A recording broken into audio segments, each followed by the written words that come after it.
Hello बच्चों, अब हम लोग मॉडल पेपर सॉल्व कर रहे हैं और यह मॉडल पेपर जैसे ही सॉल्व होगा उसके बाद हम स्टार्ट कर देंगे और भी अलग अलग तरह के प्रश्न जो कभी बोर्ड परीक्षा में पूछे गए हैं या पूछे जा सकते हैं। माध्यम दोनों होगा, हिंदी इंग्लिश दोनों मीडियम लेके चलेंगे और बस आपको सुनना है और चीजों को याद करते जाना है। तो सबसे पहला प्रश्न है, बहुविकल्पी प्रश्न ये होते हैं, 4 प्रश्न इसमें आते हैं, जिसमें से पहला प्रश्न है which part represents male sex organ of flower. फूल या पुष्प का नर जनन अंग कौन सा भाग इसमें से बताता है? स्टामेन या पुमंग, मेगास्पोरेंजियम गुरु बीजाणुधानी, या पिस्टिल जायांग, या पॉलिनेशन परागण। तो एकदम समझ में आना चाहिए कि परागण तो कोई क्रिया है, किसी अंग का नाम नहीं है। गुरु बीजाणुधानी बीजाणु धारण करने वाली रचना गुरु बीजाणुधानी होती है, ये भी नहीं हो सकती। स्टामेन ये आपका उत्तर है, पुमंग जो कि नर जननांग को बताएगा, जबकि पिस्टिल या कार्पेल यानी कि जायांग ये मादा जननांग को बताते हैं। तो नर जननांग स्टामेन, क्योंकि ये यूनिट है, इकाई है एंड्रूसियम की, ये आपका एंथर और ये फिलामेंट। उम्मीद करता हूं आप समझ गए होंगे नर जननांग क्या है। आइए दूसरा प्रश्न देखते हैं। In human sex of baby determined by, बच्चे का लिंग निर्धारण मनुष्य में किसके द्वारा होता है? तो माता के गुणसूत्र से, या पिता के गुणसूत्र से, या फिर अंडाणु के आकार से, या फिर शुक्राणु के आकार से। तो आकार अंडाणु या शुक्राणु का लगभग सभी नर एवं मादा में एक जैसा होता है और इसका लिंग निर्धारण से कोई लेना देना नहीं होता है। तो आकार का तो कोई काम ही नहीं है, असली काम गुणसूत्रों का होता है। और आप जानते हैं कि आपके शरीर में 23 जोड़ी 23 पेयर क्रोमोसोम्स पाए जाते हैं, जिसमें से 22 जोड़ी ऑटोसोम होते हैं और 23वीं जोड़ी सेक्स क्रोमोसोम या लिंग गुणसूत्र होती है। और उसमें से भी मादा में यानी कि फीमेल में दोनों XX होते हैं और मेल में 22 के बाद जो 23वीं जोड़ी होती है वो XY होती है।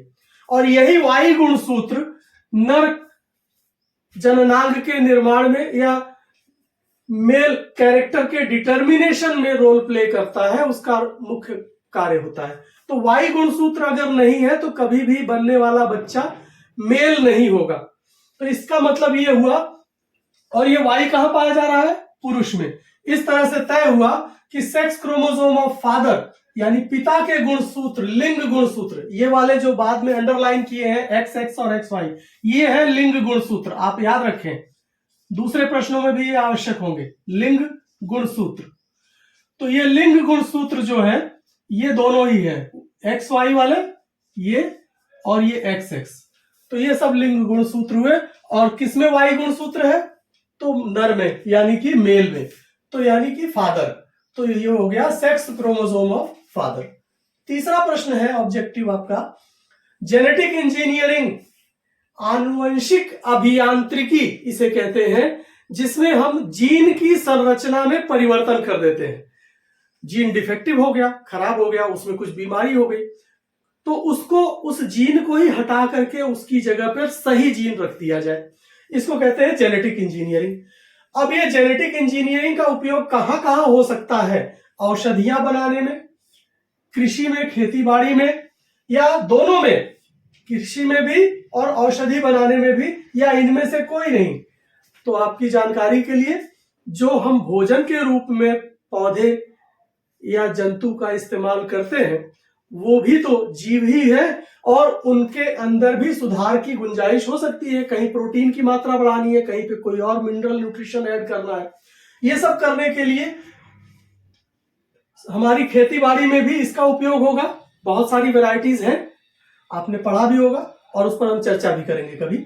इसके अलावा औषधियां बनाने में आपको याद होना चाहिए कि आपने इंसुलिन पढ़ा था, जेनेटिकली इंजीनियर्ड इंसुलिन।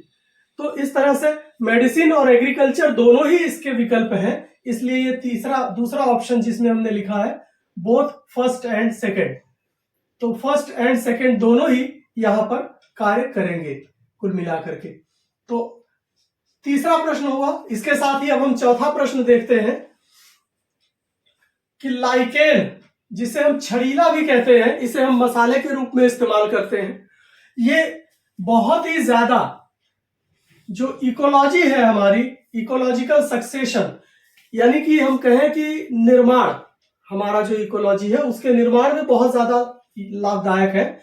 वास्तव में ये किसके किसके बीच की सहजीविता व्यक्त करते हैं, सिम्बियोटिक रिलेशन, सहजीविता, साथ साथ जीना, दोनों का लाभ होगा जिसमें, उसे सहजीविता कहते हैं। तो इसमें एल्गी यानी शैवाल और बैक्टीरिया, जीवाणु के बीच का ये सहजीविता है, या बैक्टीरिया और कवक के बीच का, या एल्गी और फंजाई के बीच में, या फिर फंजाई यानी कवक और बैक्टीरिया के बीच में। तो ये दोनों तो आपको सीधे सीधे जबरदस्ती फंसाए जा रहे हैं।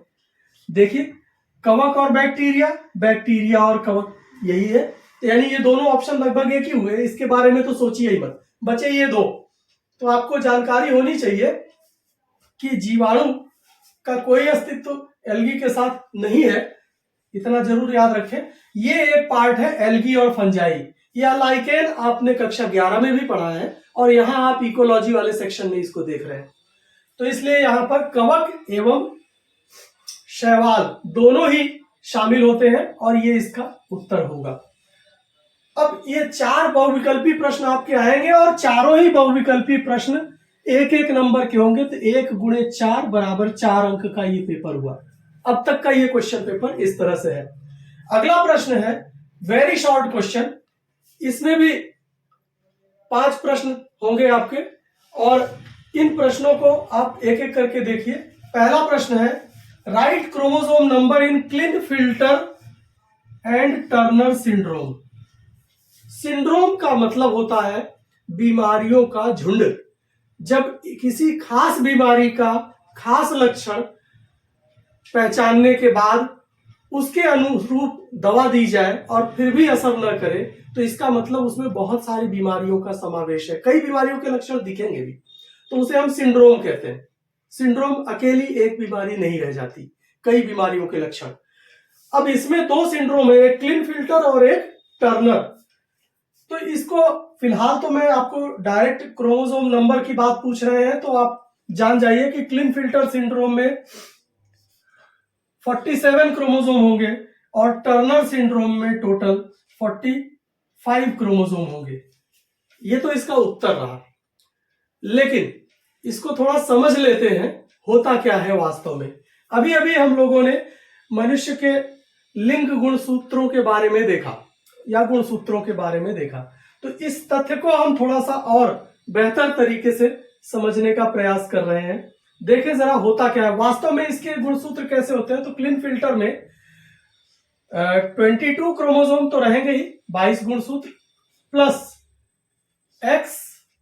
एक्स और वाई, ये अवस्था देखने को मिलेगी। तो 22 जोड़ी यानी कि 22 पेयर होंगे, ये 22 पेयर प्लस XY, या यहां पर 22 पेयर प्लस X, ये अवस्था देखने को मिलेगी। ये कैसे होता है, जब ये 22 जोड़ी 22 पेयर है यहां पर, और यहां भी 22 पेयर है, जब इनका विभाजन होता है तो 22 जोड़ी में से ये 22 जोड़ी के तो ठीक हो गए, अलग हो गए, लेकिन जो ये एक X क्रोमोसोम की जोड़ी है ये अलग नहीं होते किसी वजह से। तो इस अवस्था में दिक्कत आती है, ठीक है। तो इसको हम डिटेल में फिर किसी प्रश्न में देखेंगे। फिलहाल क्लिनफिल्टर और टर्नर सिंड्रोम में आप ऐसे भी याद कर सकते हैं कि टोटल गुणसूत्र कितने होते हैं मनुष्य में, 46। अब ये 46 क्रोमोसोम्स में कुछ टर्न हो गए बैक, टर्न बैक हो गए, तो यानी एक कम हो गया, एक कम हो गया, तो 46 की जगह क्या हो गया, 45। और यह प्रश्न नीट में भी पूछा गया है कि टर्नर सिंड्रोम में गुणसूत्रों की संख्या कितनी होगी। तो याद रखेंगे हमेशा टर्न बैक, टर्न माने मुड़ जाना, तो मुड़ गया, एक ठो गुणसूत्र मुड़ के चला गया, तो कितने बचे? 45। और क्लीन फिल्टर में वैसे ही रहेगा। इसकी एक और अवस्था हो सकती है 22 प्लस एक्स एक्स एक्स। ये सब डिटेल में बाद में कभी पढ़ेंगे। फिलहाल इस प्रश्न का जो उत्तर है वो सिर्फ इतने से ही काम चल जाएगा कि आप क्लीन फिल्टर में 47 गुणसूत्र बता दीजिएगा और टर्नर सिंड्रोम में 45 गुणसूत्र बता देंगे। और अगर साथ में ये बात बता सकते हैं 22 प्लस एक्स एक्स और 22 प्लस ट्रिपल एक्स और इधर 22 प्लस एक्स एक्स वाई, या इधर भी आप बताना चाहें तो 22 प्लस एक्स, तो ज्यादा बेहतर है। मगर एक नंबर का प्रश्न है तो आपको नंबर केवल 45 और 47 लिखने पर भी मिल जाएंगे। बाकी के प्रश्न भी हम देखेंगे मगर थोड़े अंतराल के बाद। धन्यवाद।